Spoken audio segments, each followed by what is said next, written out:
You're listening to Sweep the League.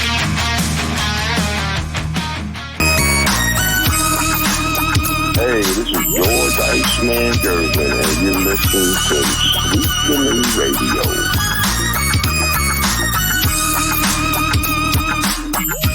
What is up? It is a Thursday NBA Jam edition of Sweep the League. Rudy Campos Jr. coming to you with Hall of Famer Derek Gervin. We're going to be talking to you about some NBA, also a little bit of NFL. Kind of changed to the whole plans here a little bit, guys. We're going to do NCAA football talk. It's going to pretty much come on Friday nights now to get you ready for Saturday. So Friday nights we're going to do some NCAA, NFL talk. We'll throw some NBA, but tonight we want to get full throttle into NBA talk. Your San Antonio Spurs did play tonight. They ended up falling to the Mavericks 120-109. If you guys want to leave some comments in the chat, be sure to do that. Also, we'll go over some other NBA tidbits. A question that came up that we want to talk about, Victor Wembanyama, year 2 of Victor.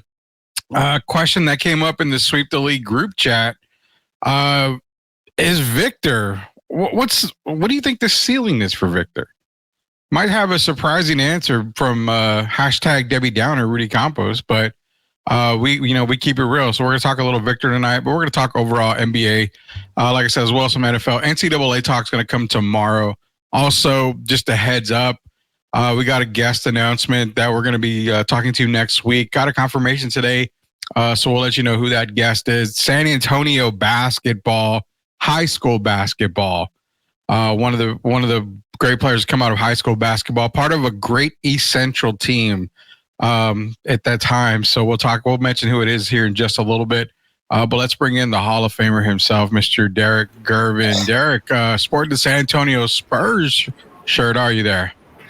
Yeah, yes, I am. Since I live in San Antonio, I figured I'd show them a little love tonight. They need my help.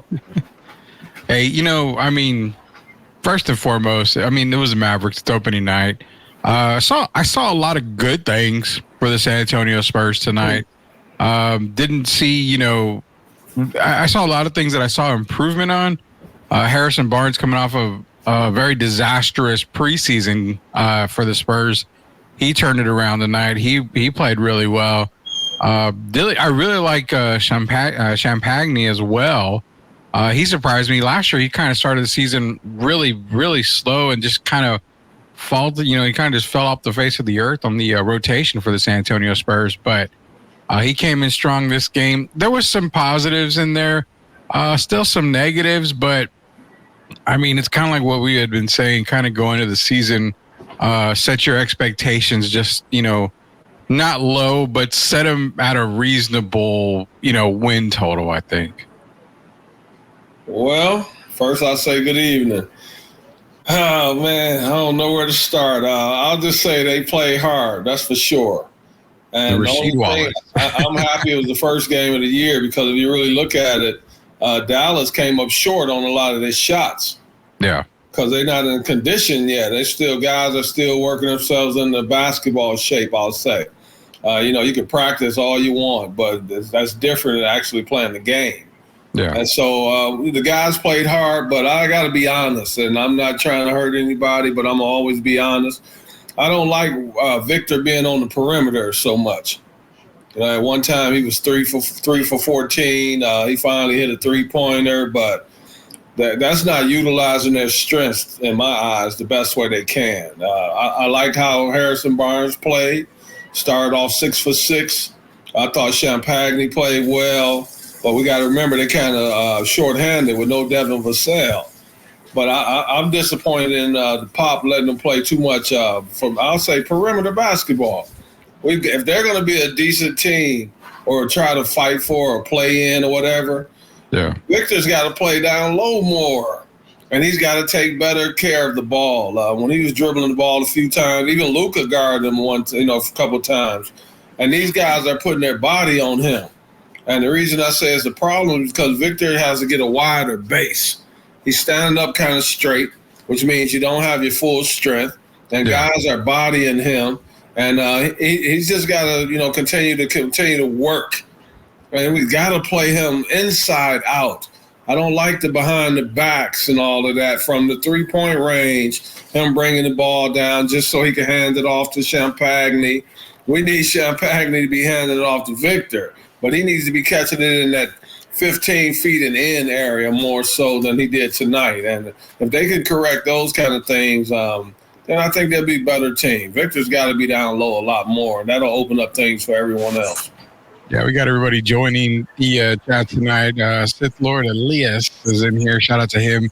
Him and Brandon do a very good job on their Down for the Count wrestling podcast. You may want to check them out. They do a fantastic job. He agrees, man. Wimby needs to play within the perimeter, all that size for what. It's kind of what we have been saying last year, man. You know, you've got all that size, and there's nobody that can stop you in the paint. The one thing that worried you and I and everybody was the strength. You would probably be pushed out of the paint a lot, but just because you lack strength doesn't mean you can't gain technical skills. You know, basically just your attributes get better in the paint. You can, you know, we talked about get him a fadeaway jumper, you know, something like a LaMarcus Aldridge fadeaway, a Patrick Ewing type fadeaway. He's tall enough. Why can't you add a sky hook or a baby hook shot? I mean, that's almost pretty much impossible to block at his height. You saw Kareem for years master that sky hook, and there's a lot of things Victor can do to where he's not going 5 for 18, you know, shooting every single game. You saw, I mean, I'm going to go to the box score here. What do we have on 3-point shots for Victor? 1 of 8. I mean, do you really want your 7'8" guy shooting 8 threes a game? 12.5%, man. I'm a math guy. 1 for 8. That's 12.5%.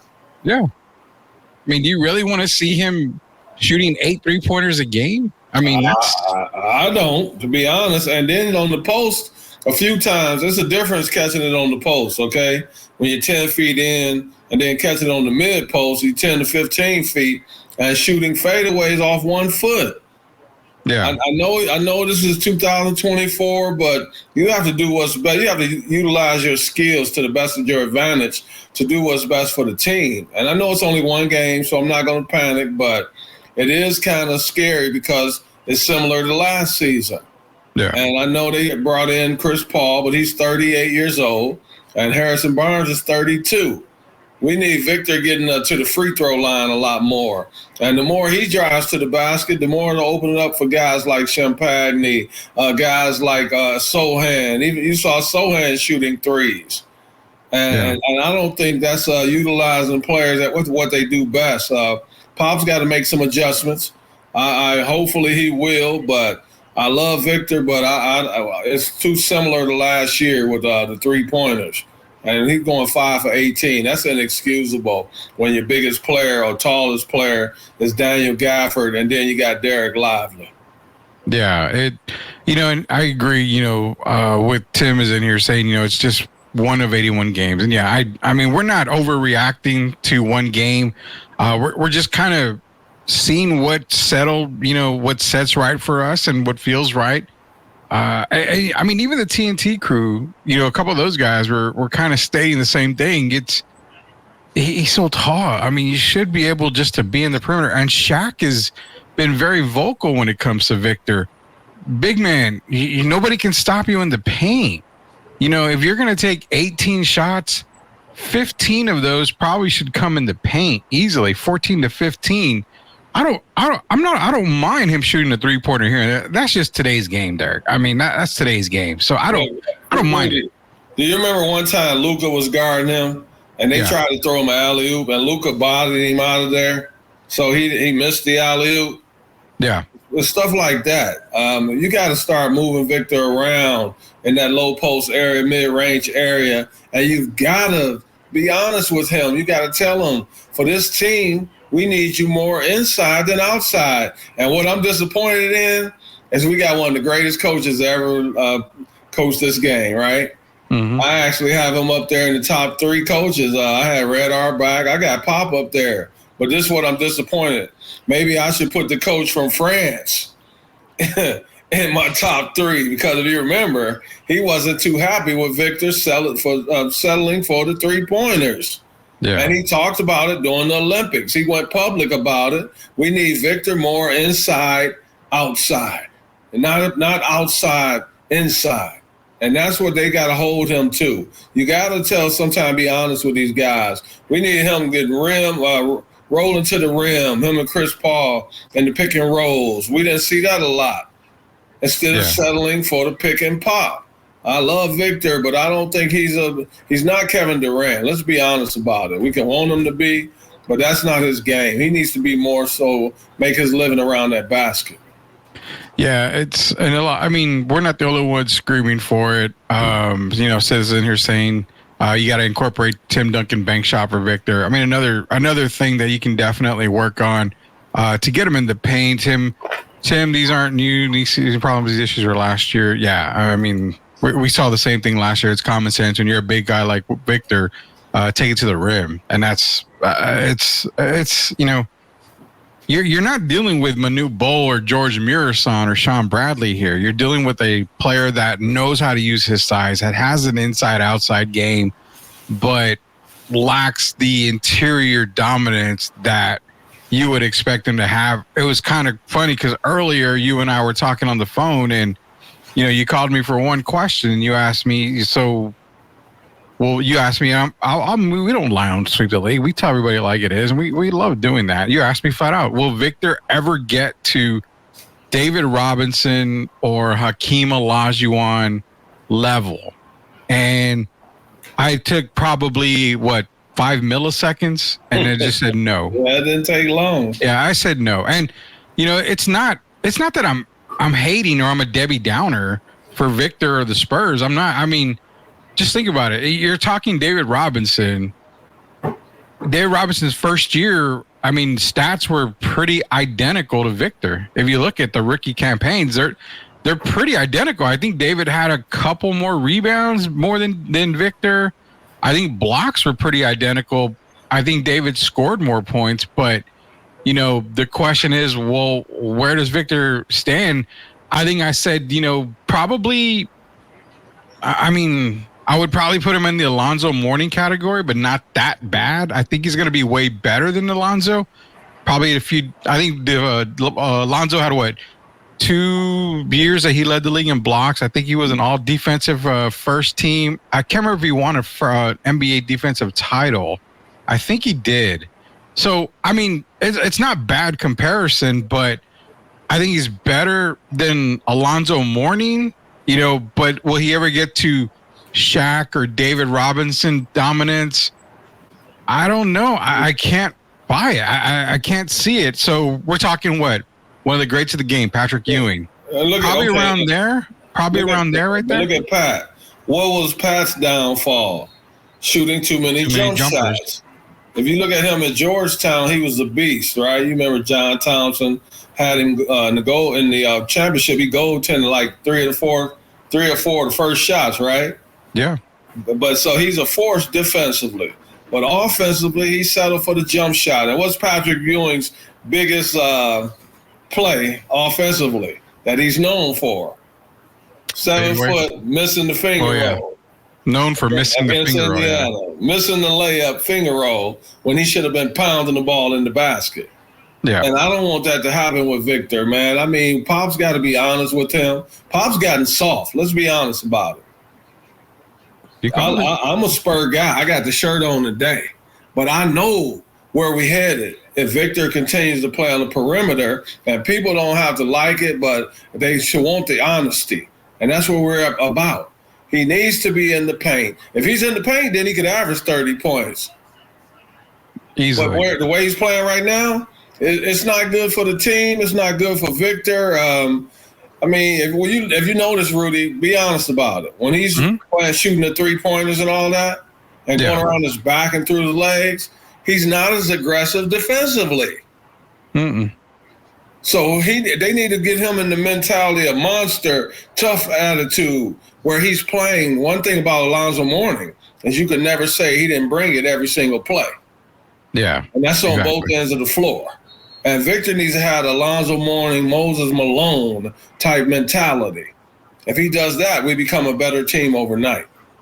Yeah, I love this comment by Elias, he says, it's going to get people mad, but Chet Holmgren is built like Wemby and knows how to incorporate his size when he plays. I do like that comment because I see Chet play a lot inside. I do see him play a lot. Yeah, I love Chet. You're a Chet guy. I mean, we both feel we love Chet too. Chet's a great player. I love Chet Holmgren, but I think he bangs a little bit more in the paint than we see Victor do, and it's something that comes with it's going to come in time. I don't expect Victor to just all of a sudden just stay in the paint and dominate. It takes time. Now, you're talking about Chet, who had a year, at Gonzaga. So he's had some American basketball, a lot more American basketball than what Victor has. Victor came from overseas where the international game, it's tougher. I mean, it is a tougher game, so I feel it's going to take time for Victor to get still acclimated to playing with his back to the basket, playing the low post, but it's something that you've got to kind of start seeing, especially with this team right now. You know what a part of the problem is, and people can think I'm crazy, but I'm going to say this. If you remember, Victor's from over there in France, right? Yeah. So we all know he was playing against the Defensive Player of the Year over there, right? Yeah. Rudy Gobert. But where do you think Victor was making himself more effective against Rudy? It wasn't around the basket, right? Yeah. He's taking Rudy away from the basket, and he's shooting jump shots. And that's fine. Like you said, it's okay. But if he's shooting eight three-pointers, for me, that's too many anyway. On a good night, that's okay. He's not Jason Tatum. He's 7'3", 7'4". And the Spurs have got to get him to play down low. Pop must demand it if they want to win. This is not what you want to do, Victor. What do you think is best for the team? I watched my brother in an interview the other day talking about when they moved him to the guard spot. That wasn't his idea. Bob Bass's idea. And George's comment was he was kind of reluctant at first. But Bob Bass told him, this is not about what you think is best. This is about what's best for the team. Yeah. And Pop's got to have that mentality, the same way he had it with Tony Parker.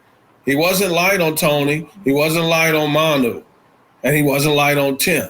He's got to make Victor understand what this game is about. And that's the game is won inside out. And we need that from Victor Wembanyama. If he does that, then we become a much better team overnight. Yeah, it's gonna. And again, it's game one. We're not here, killing the Spurs and picking apart everything. Not anything like that. We just saw what we saw, but it's game one. They got a tough.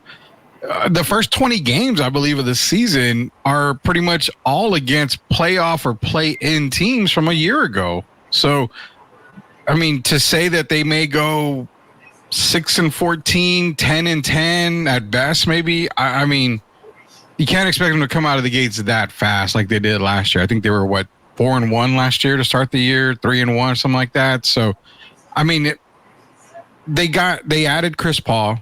And again, Harrison Barnes having, a very bad preseason, came out very strong in this game, and it was just like he turned it on. He turned the light switch on, and he played a whole lot better.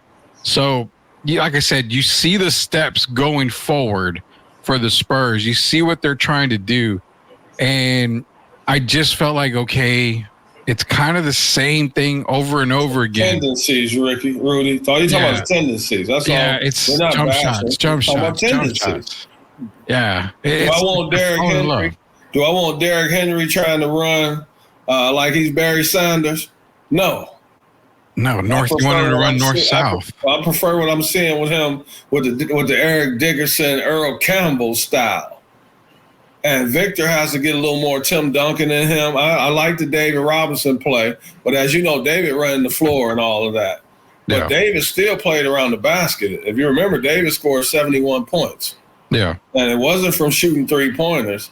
It was more around the mid-range. Even if Victor's 18 feet sometimes, that's okay. But to live at the 23, you know where the furthest three-pointer is, right? Tell me.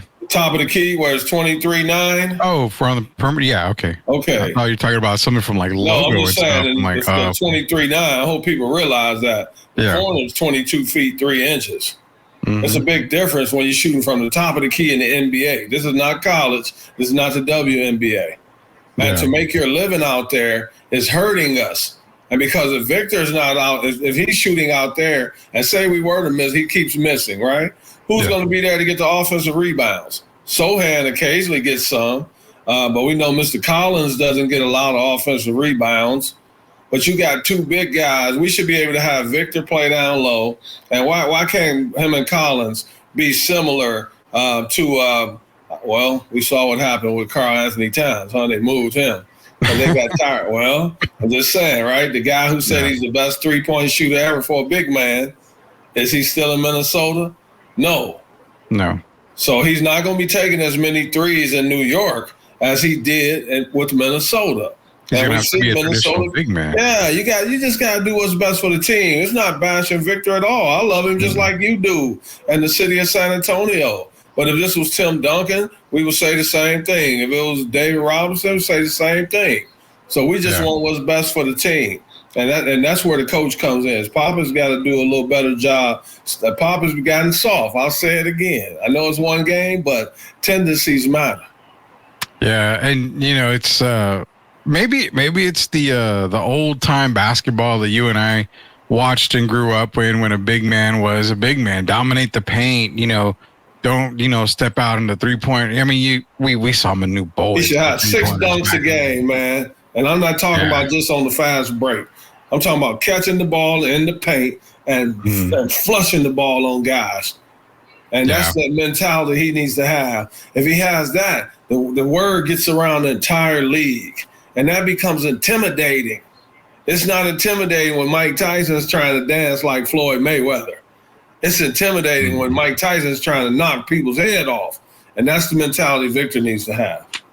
Yeah, I love that Tyson comparison. I'm writing that down because I need to TikTok that for you because that's a great comparison, man. I like that. At the end of the day, it's like this. I'm going to ask you what you asked me. So when it's all said and done, I see Tim in here. Tim's asking about Shai Gilgeous-Alexander. We'll get to that, Tim, I promise. But what do you see in Victor? I mean, do you see, like you talked about, Hakeem, Shaq, David, if he was to improve even more, which he's going to, let's not lie. He's going to improve. I mean, year 2, he's still a kid. I don't even know if he can drink yet. I mean, he's going to improve.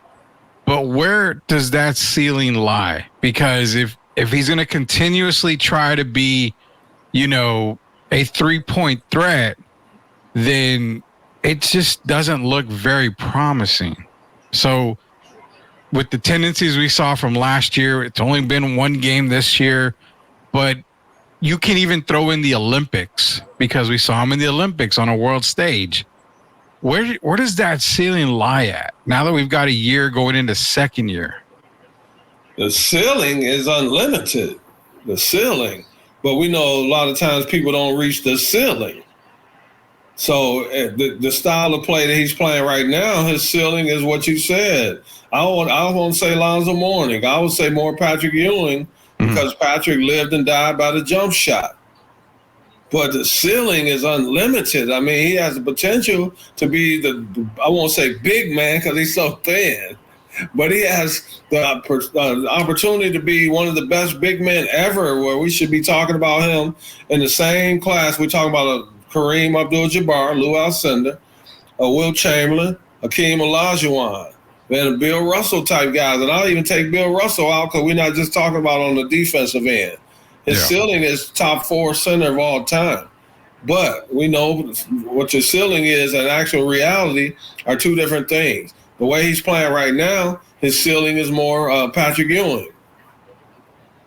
Okay, so you got Patrick Ewing. I just would love to have him, develop a sky hook. I mean, you're not going to be similar to Kareem, but, a hook shot, a fadeaway from the perimeter. I mean, you can take bits and pieces from all these big guys and kind of just molded into Victor. And we can't say, oh, well, he can't do that. He can't do that. The kid is so talented that I don't even know if he's tried. It just seems like he knows one way to play ball, but hasn't tried to incorporate something else. I figured by now we would have seen maybe, a drop back, maybe one-handed shot off the backboard like Timmy does, a step back. I mean, I'll tell you something. I'm not to cut you off. The way he's playing right now, I'm going to mention a player. Even though this guy's a great player, he scored over 30,000 points. But Victor's a center. The way he's playing now with the jump shots, it more like Dirk Nowitzki. Yeah. And I don't want that to become Victor Wembanyama's history, is that he was a guy that preferred to shoot the jump shot as opposed to – just think this, Rudy. If he even drives to the basket, what's going to happen 7 out of 10 times? If he even drives to the basket? If he drives, even if he misses the shot, what are they going to give him? He's going to get fouled. Okay. He's going to live at the free throw. He's going to live at the free throw. Luka should not be driving to the basket more than Victor Wembanyama. No, he shouldn't be. Yeah, and that's the thing too. Is like what's so crazy is he should be shooting 12 free throws a night easily. I mean, easily 12 free throws a night. There should be no reason why he shouldn't be shooting 12. He should be getting what the numbers that Anthony Davis put up the other night. Have you noticed that Anthony Davis, when healthy, has gotten more aggressive? Did you notice that J.J. Redick has basically, you can see it, has demanded. He's still giving him his 3-pointers, right? Mm-hmm. But where is he making his living now? Well, in the paint. Okay, he's not going to allow him to get away with as much as Darvin Ham allowed him to get away with. And sometimes you have to demand these guys to play that kind of way. The Victor around the basket makes the Spurs a very good team. What about Shai Gilgeous? Tim, we already know Shai Gilgeous was second in the MVP voting last year, sir. He's asking what the ceiling is. The ceiling with Shai Gilgeous is a superstar. He's already there, though. So he plays on both ends of the floor. So, with Shai Gilgeous, the word, we only have to talk about Shai. His actions speak for himself. His ceiling is one of the best that ever played at his position. He plays on both ends of the floor. But here's the thing. Shai knows to play within the framework of the team. He's not a guy that goes outside of himself and tries to do too much. So for me, that's a superstar, and his ceiling is what we see now. I don't see him getting a whole lot better than he is, but I see him getting a lot smarter. But whatever, Shai is a guy that's going to play within the framework of the team. So that's the kind of superstar you want. Yeah, and we're talking MVP candidate definitely this year for Shai. No doubt about it. Where does he finish in the MVP? I don't know. I think he's probably, I don't know. Going into the season, I say he's first or second in MVP this year. Well, one or two. He was second last year, wasn't he? Should have been MVP last year. But well, there you go. I thought he should have been MVP as well. So even with now that you bring in Caruso and Alex Hardenstein, who, by the way, is out, 5 or 6 weeks, maybe 8 weeks now? Yeah. With the fractured hand? Mm-hmm. So Shai is still going to be Shai. I'm just hoping Victor can get into that upper echelon. Right now, if you really look at it, be honest. What you have, Victor in the top 10 players right now, if you go by basically how the season ended last season and going into this season, do you think would you have Victor in your top 10 players? No. Well, no. I wouldn't. What's that? I said neither would I. Yeah. It's I see Victor, where he's going. He's just not there yet. I can't put him in the top 10. I think Shaq had him at 31. I think Chuck had him at 22. I think Kenny had him at 13 and Reggie had him at 18, 19, right around that range. Even they don't have him in the top 10. Obviously, Shaq don't have him in the top 30. But, for me, Victor-wise, I'd put Tatum, Brown, Cat. I'm just going at the top of my But head. you know Shaq, though, Embiid. he really does have him in the top 30. He's just trying to motivate Victor. That's his way of motivating a guy. And you know how he has him in the top 30. But the only reason he doesn't, because he doesn't like all those jump shots. Yeah, and that's the one he's the one that's been saying it. He's like, if, I'd have him higher if he would be in the paint more and play in the paint, dominate the paint. And there's nobody out there that can argue with that fact. In the NBA can stop that man around the basket. No one. First of all, he can jump. Not only just the height, but he can jump. Yeah. And that's what I want him to utilize more. We could count David Robinson. Going into the game, you basically knew David Robinson was going to get about 5 dunks a game. Yeah. And we should be able to say the same for Victor. It's okay. We're not saying don't shoot the jump shots, big fella. We're just saying know when to shoot the jump shots and know when to get down low. And if nothing else, you get the other team in foul trouble. If Victor goes to the basket, it puts a lot of teams in trouble because we're getting to the free throw line. And he's a really good free throw shooter. And he should be shooting it, I'll say 9 to 10 free throws a game. I won't even say 12. But if we getting 8, 9, 10 free throws a game, that makes the Spurs a much better team. Easily. Because he's not a bad free throw shooter. So if you're shooting 12 times a game, chances are really good he's making minimum, 9 free throws a game? So there's 9 points right there. You're losing games by 8, 9 points. It's right there. Just do the math. Keep comedian, 4th best. Yeah, I'm like Rudy looking at right now. The Magic might be the 3rd best. Yeah. I love Orlando and being the 4th best team in the East. I have them behind Boston. I have them behind the Knicks. After that, I think they could be. I think they're a better team than Milwaukee, man. Yeah. A lot of people people have to remember, Milwaukee played well, right? But they played the Philadelphia team with no Joel Embiid and no Paul George.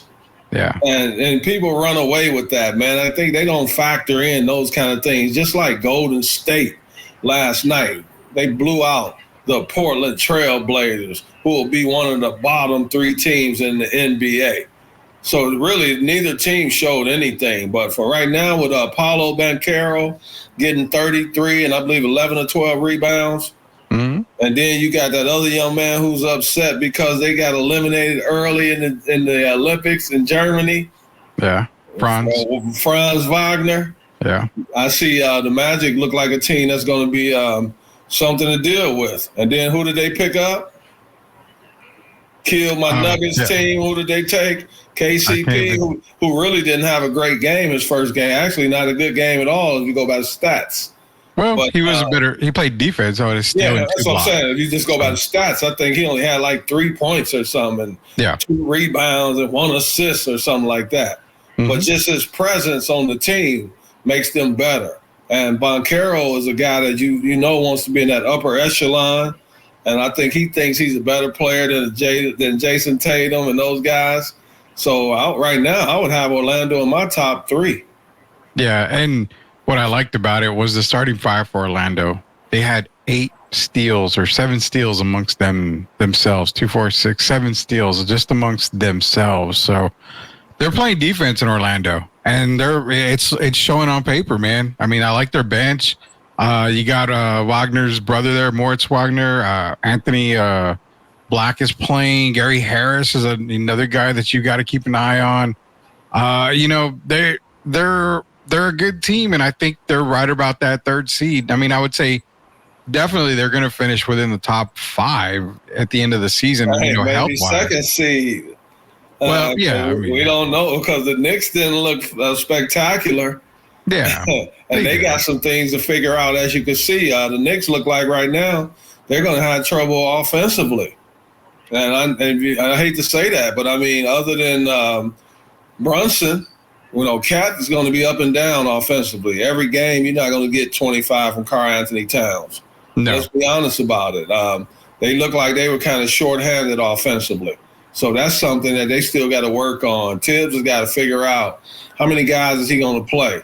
Wasn't their 2nd best scorer Deuce McBride? I think Deuce went 8 for 10 or something like that. So they still got some figuring out to do offensively. So if you go by right now today, I would have the Celtics and I would have Orlando Magic second. I wasn't very impressed with Milwaukee. They look like the same team as last year. And, of course, Chris Middleton is still out. I know Taurean Prince and Gary Trent Jr. at some point they're going to get more acclimated to the team. But right now today, I would have Orlando the second best team in the Eastern Conference. Yeah, I was giddy on Orlando a year ago. I'm even more giddy on them this year. And I said, in our earlier preview show, I told you guys, I feel like they can go pretty far in the Eastern Conference playoffs. I really do. As long as they stay healthy. They got to stay healthy. But it just seems like that's why I was like, man, Klay Thompson for Orlando would have pretty much sealed the deal for me with them and said, okay, this is contending now. But they still need that veteran, that one guy to just take the kids and be like, all right, this is it. KCP can be that guy. Well, he could be that guy, but I just don't. I think they still need that one guy. It's a different dimension than Klay Thompson, though. It's a different dimension with KCP as opposed to Klay.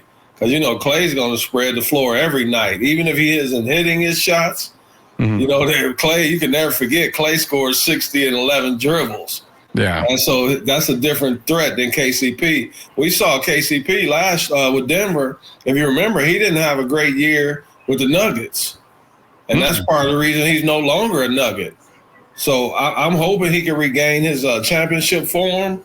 And I'm not going to give up on him. But right now, offensively, he hasn't looked very great. He hasn't looked like the KCP of 2 years ago. Yeah. Yeah, no, that's for sure. Ray Dean, Lake's got a big W, told you 55 or more. He's on the 55 win game for the Lakers. He's got the Lakers winning 55 games, so he's going to stick to it. James Dean, Ray 50. He got the Lakers going 55 and 27 or better. Yeah, that's what he's got. Well, I mean, they play the games. He said 80 is the truth. Yeah, I think we are absolutely all in on AD this year. I mean, ever since 27. Oh boy, Ray! If they go 55-27, look what I'm doing. I'm gonna salute you, my man, because I love AD. But you got to remember this: how long will LeBron play second fiddle or third fiddle during the course of an NBA season? You got to still factor that in. J.J. Redick says he wants ball movement, but at the end of the day, it's not what J.J. wants. We know it's what LeBron wants. And we'll see how that affects AD as the season goes on. Yeah, it's gonna be one to look at for the Lakers. I kind of, I mean, 55 for me is a bit of a reach. I think I'm good with 40. I don't know, 40. If they go 50 and 32, the Lakers have had a hell of a year. Yeah. They're in the Western Conference. We're not talking about the Eastern Conference. Oh, in the Eastern Conference, I'll give them 55 wins in the Eastern Conference. Yeah, in the Eastern Conference. No doubt about that. Yeah, there's no doubt about that. And I'm all in on AD. I will admit, this year I'm all in. I was, I'm like, man, every year I'm like, man, AD, is he going to stay healthy? Is he going to stay healthy? Then I saw him in the Olympics, and I'm like, okay. Then I saw him, first game against Minnesota. I'm like, wow, okay. I think I'm going all in on AD. I'm not buying the BS that you hear about, well, AD is way better than Tim Duncan. You're going way too far. You're drinking too much of that AD Kool-Aid, and it can't have that. But I like the AD that I've been seeing in the summer, and I like the AD that I saw against Minnesota. Offense has to run through AD. I agree. He's their best player. So it is his team. I will agree with Ray on that. It is AD. The best. Be his team. Oh, yeah. I have to see it to believe it. Remember, now once again, just like Boston with the 29 threes, it's only one game. Yeah. So I recall saying last year that it was AD's team. I'm talking about me personally. I also recall saying the year before last, 2022-23, it was AD's team. So we'll see what happens. I'm going to say it again. Will LeBron allow it to be AD's team and he plays second fiddle? that remains to be seen. Yeah, and just before we go to a quick commercial break, I will say the whole LeBron and Bronny checking in thing. We knew it was gonna happen. I'm glad they got it out of the way. I'm glad that they did it, pretty quick and it happened. But come on, man, a whole moment like that, great. You got it out of the system, whatever. It's just a marketing ploy is all it was. It was just for advertising dollars. It was this and that. Bronny's probably not going to be in the league in a year or two. I would say that. And it's kind of crazy because he should be playing in the G League. I'm not hating on the kid. I'm calling it like it is. I mean, if you have a preseason the way he did, you're cut. I don't even know if you get to the G League, you're cut. But because of the last name, he's definitely going to be celebrating him getting a layup in preseason against Golden State, or getting one rebound the first game of the season. I mean, that's not a team that's focused on the championship. So hopefully, eventually, they'll start playing that. What's that kid? Oliver? What's the kid's name? Not Connect. What's that other kid's name? Is it Oliveri or something like that? Olivier? Yeah, the kid. They got the kid on their team that's a really good player. Young guy, the one that Steph Curry likes. I can't think of his name. I think it's Oliveri or something. I'll have his name when you come back off the break. Yeah, I'll pull his name. Actually, I've got it right here. Oh, man. You may have to help me out here because I don't even see it. I don't even see him on here. That's crazy. We'll find it over the break. Yeah, go to check it out over the break. Before we go to break, real quick, we're going to make our announcement. So this coming Tuesday, we've got a guest, and it's San Antonio high school basketball champion Dante Mathis, former East Central player. Of course, you know him. He played next to Stanley Bonowitz for East Central. They had that run back in 95. They were 35-0, won the state championship, the 5A boys state championship. We're going to have Dante joining us on Tuesday night. Let's catch up with Dante, talk to him a little bit about East Central, that run where they went 35-0 that season to bring home the state title. He did go on to play. Was it Texas State at that time or Southwest Texas? It was Southwest Texas. Yeah, Southwest Texas. So, yeah, he went over to Southwest Texas Bobcats. He's currently an assistant coach at Texas State. So we're going to catch up with Dante, man. We're going to bring you a lot more guests. We're going to also get some local guys here that we used to know from way back when, following their career. So we were going to welcome Dante Mathis on Tuesday. Join us here on Sweep the League. So that's going to be fun right there, man. Rudy, it is Oliveri. It's Quincy Oliveri. Quincy Oliveri. See, he didn't even come up on my depth chart over here. The kid can play. Well, we're going to have to get to the bottom of that. Hey, quick shout out, man. We got a call today, so hopefully this leads us to something forward. I want to thank my friend, first of all, for thanking me, congratulating me in the Hall of Fame. And I want to congratulate him for making that Atlanta Hawks roster. Shout out to Keaton Wallace. And, of course, his brother plays in his second year with Oklahoma City, Kason Wallace. Shout out to Keaton Wallace, my man. I told you it would happen. Now you just keep on working hard. Yeah, for sure. And when we do talk to Keaton Wallace, because I'm pretty sure it's going to happen, I hope you don't tell him the story about when you called me and you said, you know who I talked to? Keaton Wallace. And my first words, Kason's brother. the younger brother getting this respect, but that's okay. Hey, he made it first. Definitely. So like I said, we got a lot of guests on tap right now. Other guests that we're still trying to confirm, but we will see Dante Mathis on Tuesday here on Sweep the League. Derek Gervin, Rudy Campos Jr. When we come back, we'll talk a little more NBA. We'll also talk about the NFL again, the NCAA talk. We're going to be talking about that on Fridays, getting you ready for Saturday. So when we come back from Sweep the League, it's going to be NFL talk, maybe a little more NBA talk, brought to you by MCS General Contracting. We'll be back. Are you looking for a contracting company that gets the job done right the first time? Look no further than MCS General Contracting. MCS specializes in top quality concrete work, including patios, driveways, foundations, and swimming pools. The team of experts are dedicated to delivering exceptional results and unparalleled customer satisfaction. At MCS General Contracting, they're not just hardworking, they're local. Based in San Antonio, they are committed to building relationships and trust within the community. That's why MCS guarantees your satisfaction. They pride themselves on getting the job done right the first time, every time. So why wait? Contract MCS General Contracting today to schedule your project and experience the difference for yourself. MCS General Contracting. Building a better San Antonio, one project at a time. Proud sponsors of Sweep the League. Are you a hockey fan looking for the latest on the Edmonton Oilers, Pittsburgh Penguins, and NHL news of the week? Barry and Carson Best bring it all to you on the Best Boys Center Ice podcast. They break down games, provide insider updates, and keep you up to speed every week.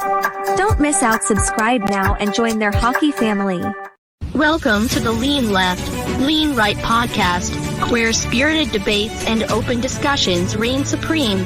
Join hosts Rudy and Shemaya as they dive headfirst into the hottest topics in politics and beyond. They're all about seeking common ground without losing their passion for their perspectives. If you're ready for real talk and honest opinions, subscribe now and join the conversation. For the ones who doubted, now we're showing the proof. Came from the struggle, we live in the truth.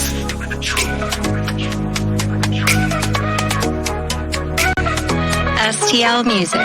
Yeah, challenges come, but we here to stay. Built from the dirt, now we paving the way. Had a bad day, but this life ain't bad. Came from the...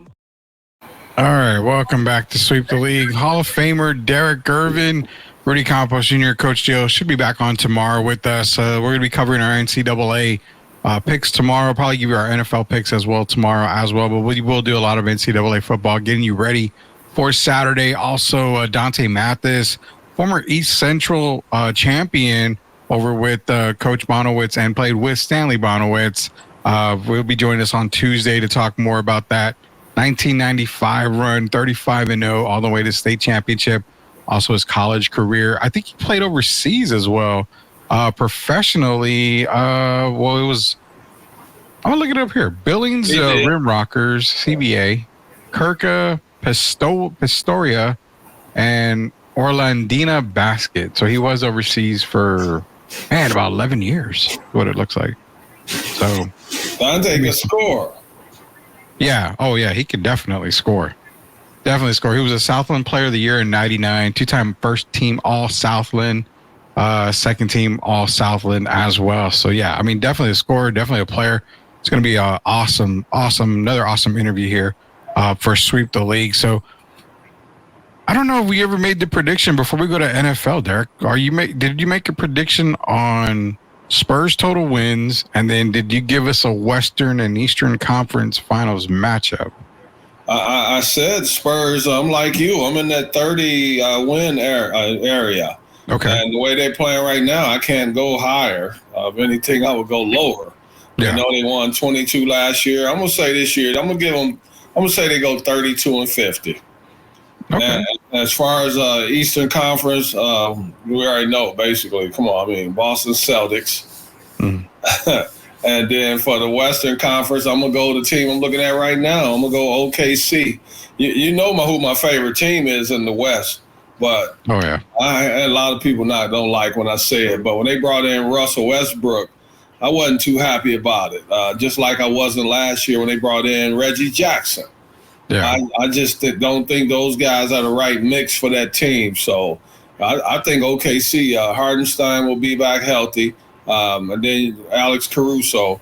I think Oklahoma City right now, to me, is clearly the best team in the Western Conference.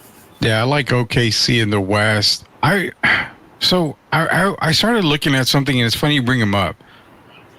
I don't know why, but I feel that Russ may actually be more beneficial to Denver this year. I think with Malone, another year with Malone, under Jokic, I don't know, something tells me that you may see a more bought-in Russell Westbrook for Denver.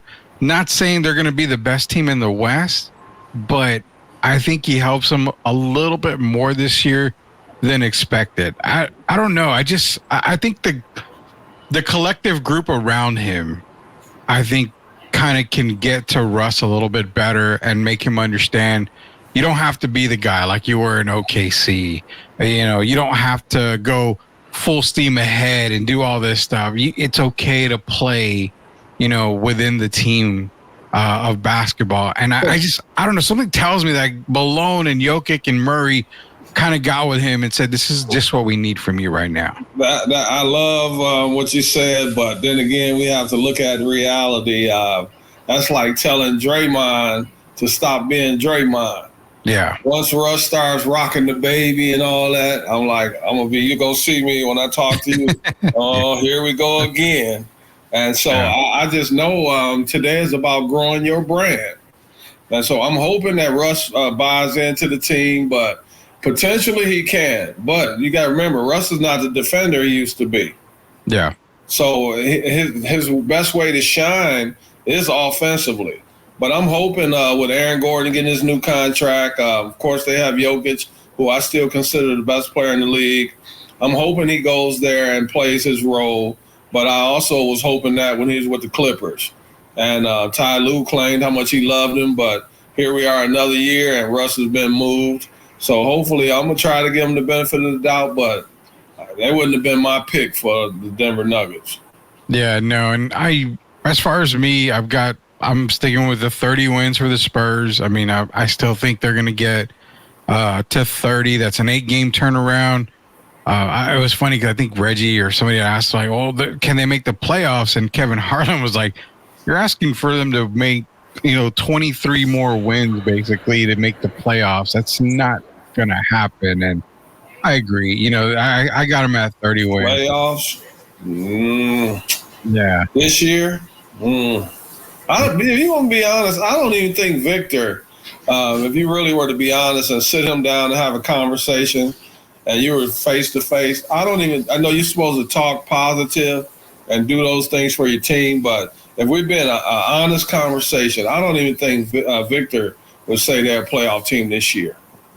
I don't think so either. I think more. Bless you. I'm sorry. Bless you. I think you see more. Help me out here. I think you see more fans expect playoffs than the actual player. Why are the fans? Why? I mean, are they being realistic, or is it just because? No, man. Fans are fans. Because you like a team. Even when you like a team, I'm a Detroit Lions fan, but you haven't heard me the last 5-10 years talking about the Lions going to win the Super Bowl. Yeah. Now I'm looking at the progress they've made the last 2 years. And you got to start from somewhere. You got to start growing. I'm not saying leaps and bounds, but progress. And right now, all we want from the Spurs is progress. Chris Paul wasn't brought in to lead them to a championship. He was brought in to teach guys how to be professional, do things the right way. And then that turns into more wins. And then it's a progression.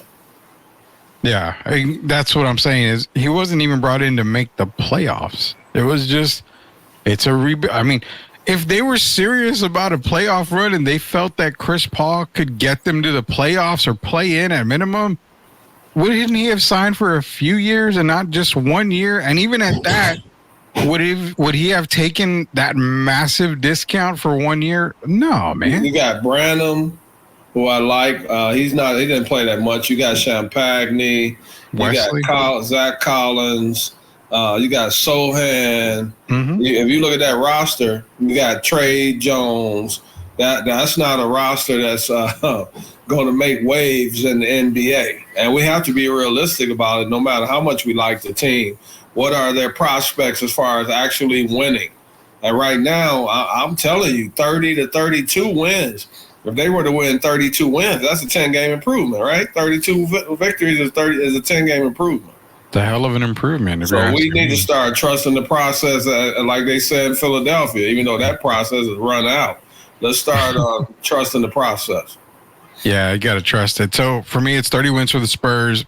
Out west, I do like Oklahoma City out west to come out there in the NBA Finals. On the Eastern Conference side, I think what we saw was just not a fluke, but it's just going to take a little time. I'm I'm sticking with a healthy Knicks squad. I'm taking New York, Oklahoma City for my finals pick. You're taking Boston and Oklahoma City, so we'll see how close. You and I have been pretty damn close. We've actually been right the past couple of years picking the champions. Who do you have raising the Larry O'Brien Trophy? Can I tell you why I don't take Boston? I mean, the Knicks over Boston? Sure, yeah. I was watching, I'm a Jalen Brunson fan. Mm-hmm. But when I watched Jalen Brown guard him Yeah. and make him put it in that right hand, and then you got him taking like 9 or 10 seconds just to get it past half court. Mm-hmm. I just think Boston, if you look at their team, they're the smartest team in the NBA. Wouldn't you say that? I have no doubt about that, and I would never. So they're going to expose your weaknesses, and that's what I think the biggest thing is, that they know how to guard Al Horford. You remember, you still got Al Horford, who's a champion, was a 2-time champion in college. He knows how to deal with a guy like Karl Anthony Towns. Yeah. Now, see, Karl is not much different than what we talked about with Wemby. Karl Anthony Towns prefers to do what? Shoot the jump shots. Yeah. They got him out of Minnesota.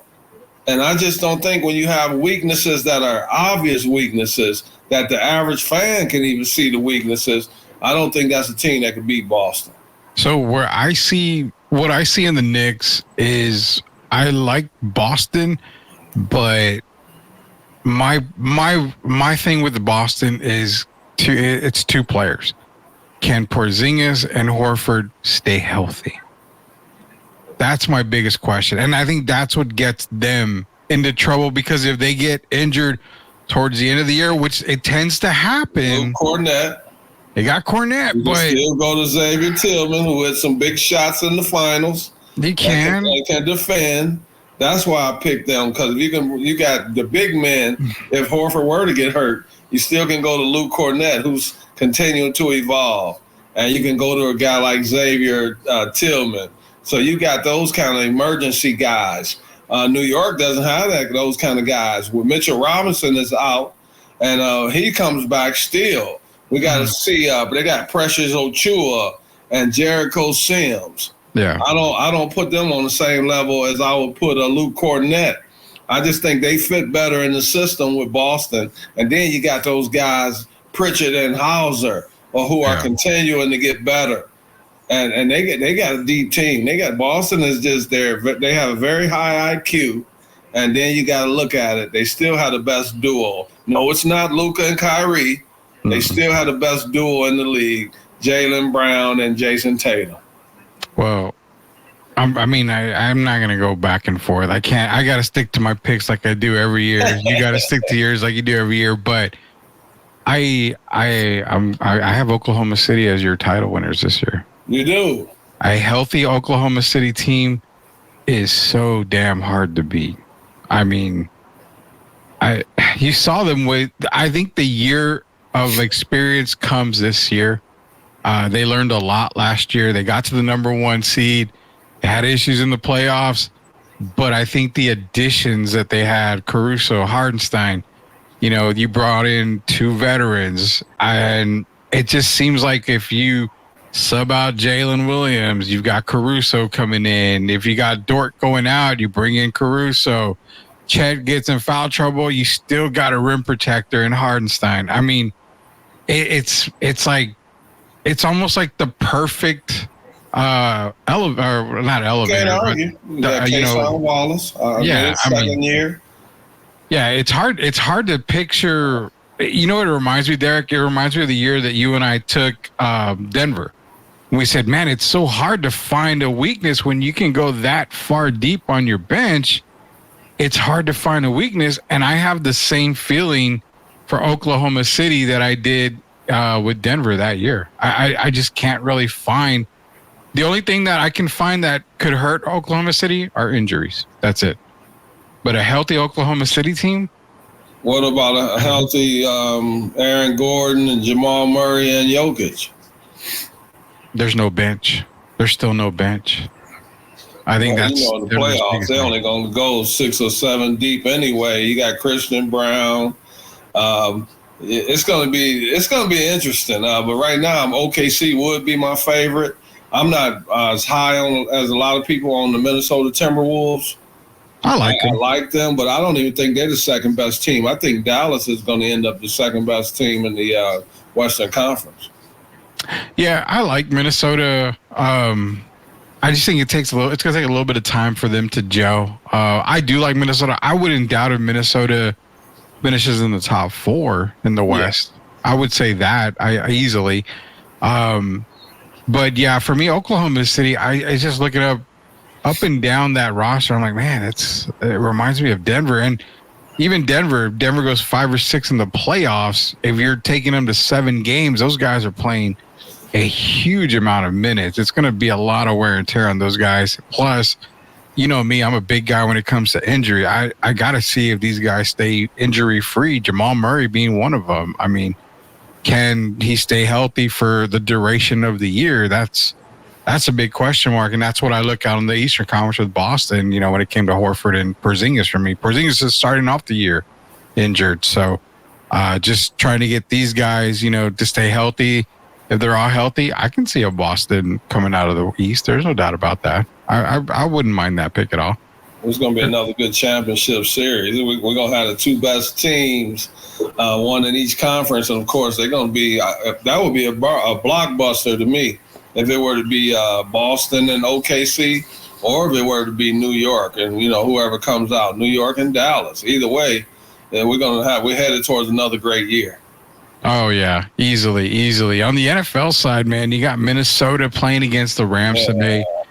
Rams are up 28-20. Minnesota has the ball with 1:46 in the game. Trying to see where they are. I think they're close to the red zone, but yeah. Well, 2nd and 10 at the 5. Taking it back. Rams just got a safety. Now it's 30-20. Looks like Minnesota's going to drop this game. Yeah, they're going to drop this game. Puka Nacua, who I had on my bench for fantasy because I saw he came back, decided to come back, get 7 receptions for 106 yards. He did not look injured today. So, nonetheless, I like the Vikings still.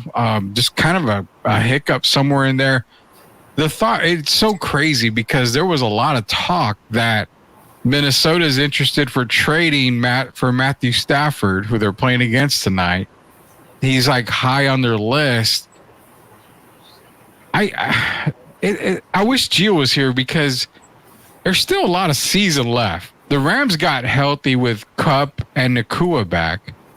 I can't see them getting rid of Stafford right now, knowing you have your 2 biggest weapons back.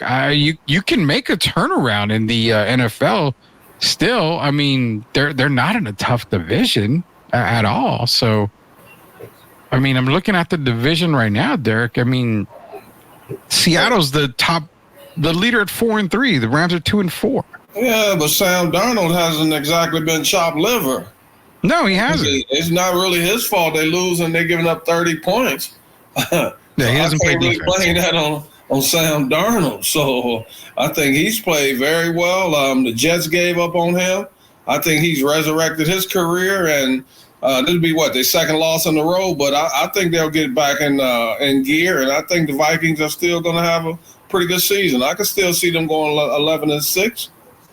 Oh, yeah. I think the Vikings are still going to be fine. I don't have any doubts about that. But it was the fact that you're talking about people possibly the Vikings trading for Stafford. But you can't give up on Stafford right now. Man, Stafford, Stafford's not leaving that team. I mean, I don't even think that trade even makes sense. You hear a lot of rumors today, but I can't see that happening. Hell, I heard a rumor about Kevin Durant going to Cleveland. So there's a lot of rumors out there today. This is a social media era. I don't even think they'll give up on Stafford. I still think they could salvage their season. So I don't see a trade happening at the quarterback position. Yeah, no, I don't see it at all happening. NFL-wise, I don't know, man. One game that I got circled this weekend is the Bills and the Seahawks. Buffalo's traveling to Lumen Field in Seattle.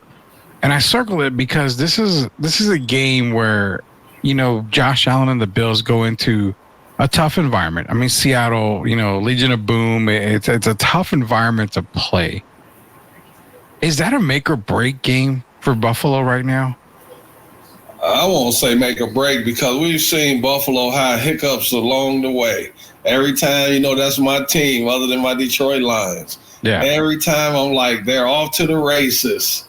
They end up getting a team like this on the schedule. And we know they're going to play against the 12th man. That could be very intimidating. Sometimes you can't hear the play calls. And so to me, it's not make or break, but I wouldn't be surprised if they went in there and kind of came up short against Seattle. Seattle's basically playing for their lives. They started off well early.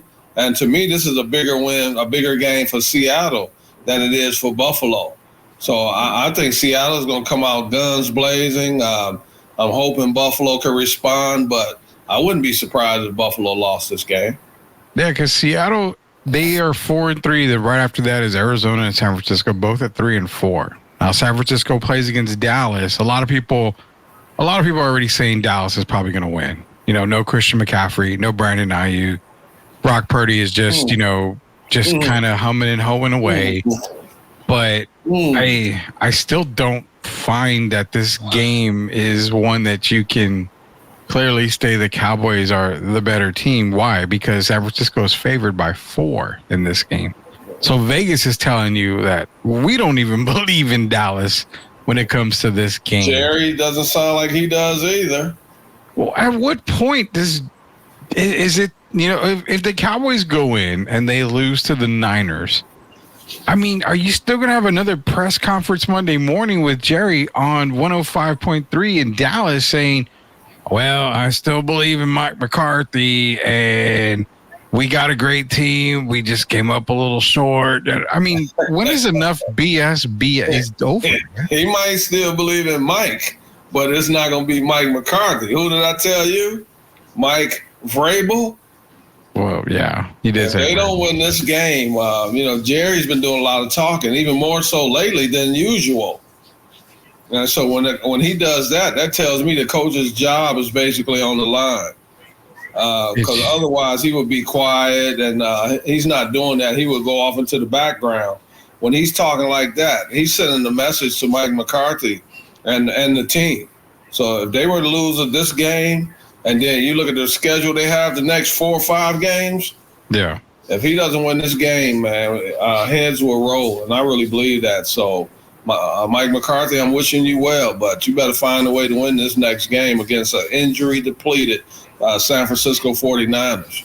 Yeah, man, they got to win this game. This is the game because that'll put them at 3-4, which.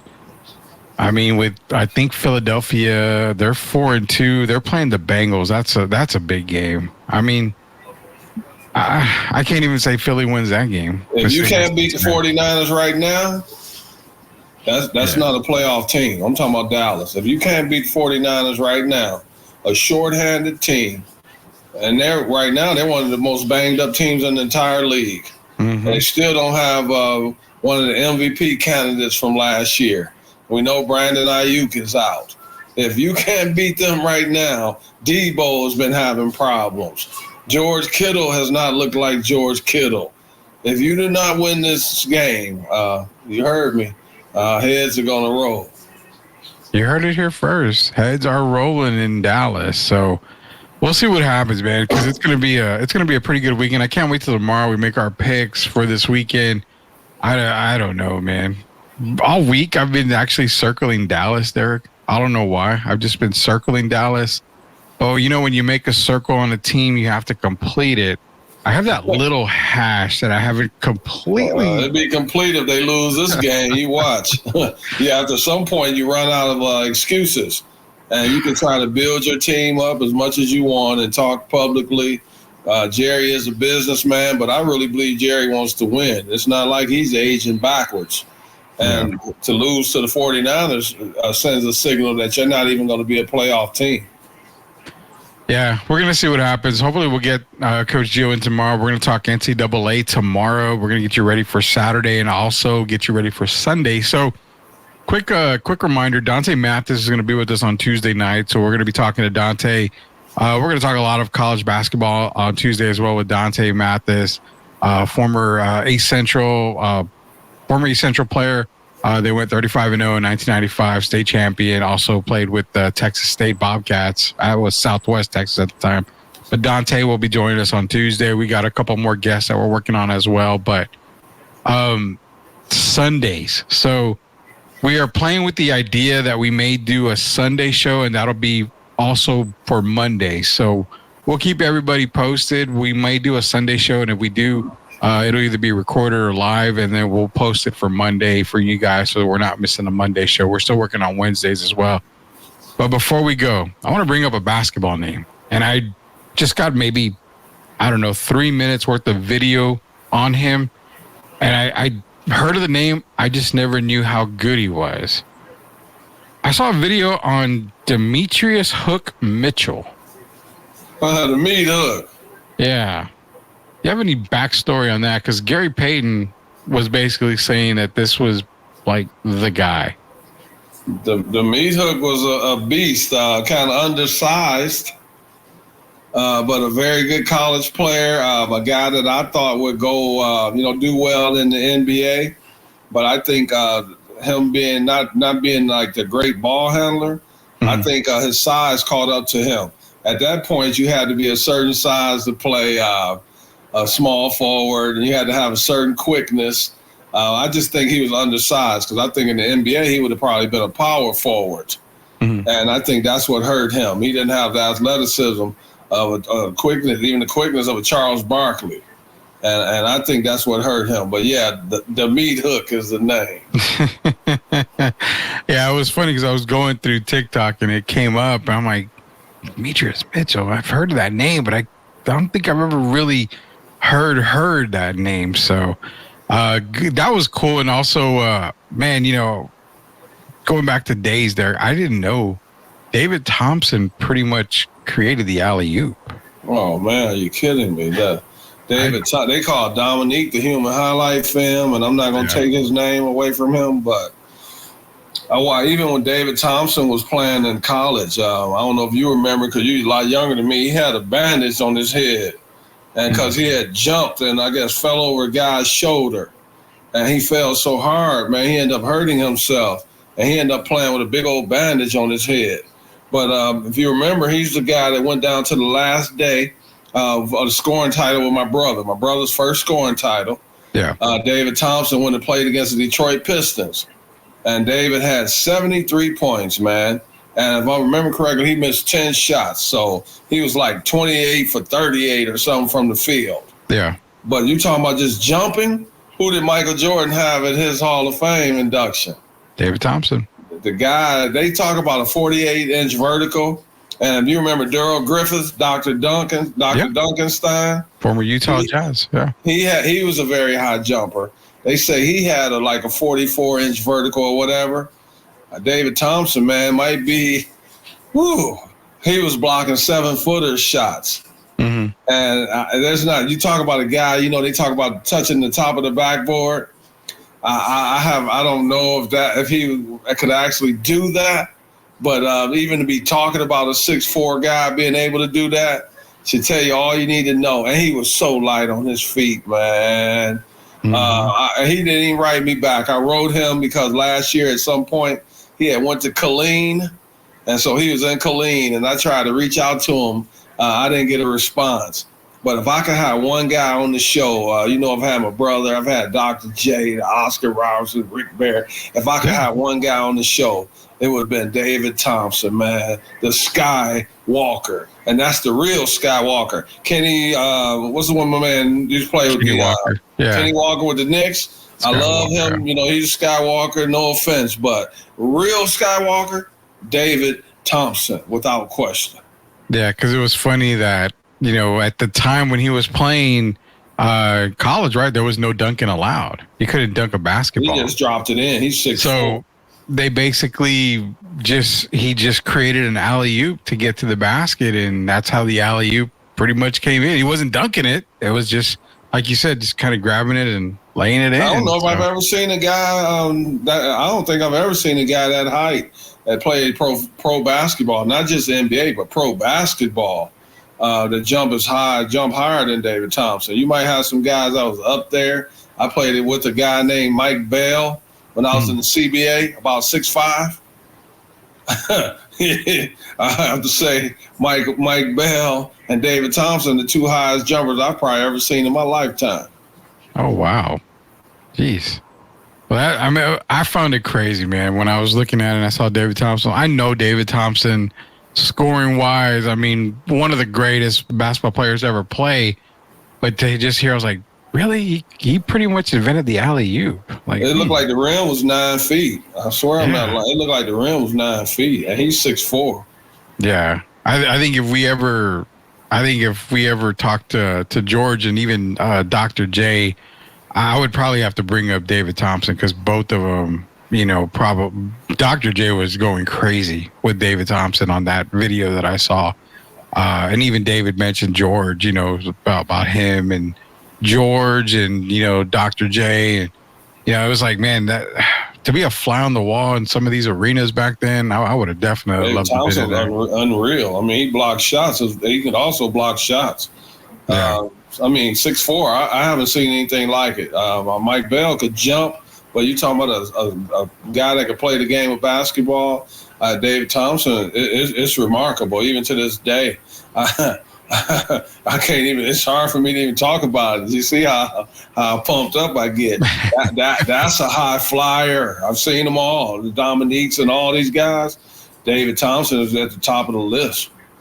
Yeah, man, that was crazy. Some of these videos I had started watching, I was like, wow, I didn't even know.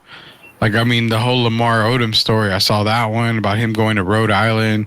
He was going to UNLV. The only reason why he didn't go to UNLV was because his SATs. They said he cheated, and all that stuff. So he ended up going to Rhode Island, all the way to Jason Williams.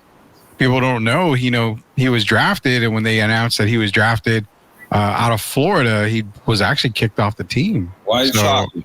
Yeah, he was actually kicked off the team. So, Billy Donovan kicked him off the team, but he honed his basketball skills with the Orlando Magic and Nick Anderson, and then ended up getting drafted that summer. Even Pete Maravers didn't pass off his elbow. Yeah, no, nobody, and I've never seen anybody do that at all.